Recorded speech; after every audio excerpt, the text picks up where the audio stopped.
कहीं 15 अगस्त हवे आज हो, उल्टा फहरत बा तिरंगा नहीं खेलाज हो। नेताजी के सुमो गाड़ी आई अलबा, लम्हर मंच गड़ाई अलबा, जनमन गीत भुलाई अलबा, फाटले झंडा टगाई अलबा, अब आई अलबा हर के राज हो। के कहीं 15 अगस्त हवे आज हो, भारत बा तिरंगा नहीं खेलाज हो।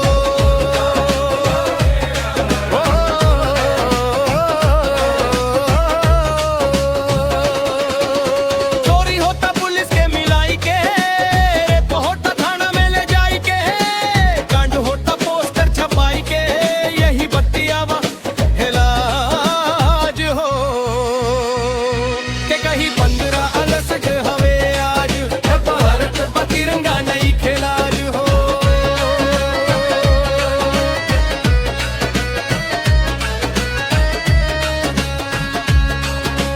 जोरे आजादी अपना घर जो, चुल्लू भर पनिया में मर जो, कहे लोग नजर से बिसर जो, तोरा लाइक नहीं के हवा समाज हो। के कहीं 15 अगस्त हवे आज, उल्टा भारत बा तिरंगा नहीं खेलाज हो।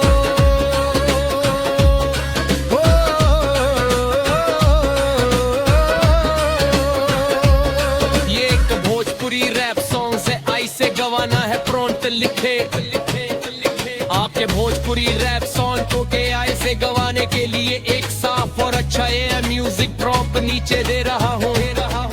इसे आप जैसे टूल में इस्तेमाल कर सकते हैं, जैसे सुनो AI ऑडियो या वॉइस मट टेक्स्ट टू सॉन्ग।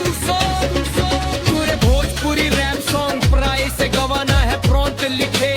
आपके भोजपुरी रैप सॉन्ग को मैं आई से गवाने के लिए एक साफ और अच्छा नया म्यूजिक प्रॉम्प्ट नीचे दे रहा हो। इसे आप जैसे टूल में इस्तेमाल कर सकते हैं, जैसे सुनो AI ऑडियो या वॉइस मट टेक्स्ट टू सॉन्ग। तू या भोजपुरी रैप सॉन्ग प्रॉम्प्ट साधनंगनी प्रमीतोनी पर के लोग नजर से बिसर जो, तोरा लाइक नहीं खेवा समाज हो। के कहीं 15 अगस्त हवे आज, उल्टा भारत बा तिरंगा नहीं खेलाज हो।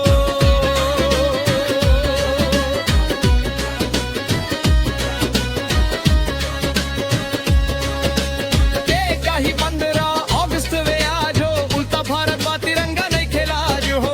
नेताजी के सुमा गाड़ी आइल बा, लहर मंच गाइल बा, जन गीत भुलाइल बा, फाटले झंडा टगाइल बा, अब आइल बा अंधर के राज हो। के कहीं 15 अगस्त गया जो, उल्टा भारत बा तिरंगा नहीं खेलाज हो।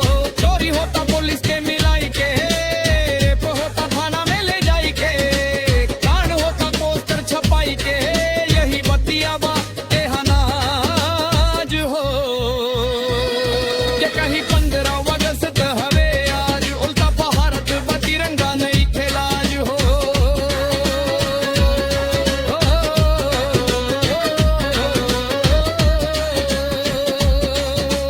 चोरे आजादी अपना घर जो, चुल्लू भर पानिया में मर जो, कहे लोग नजर से बिसर जो,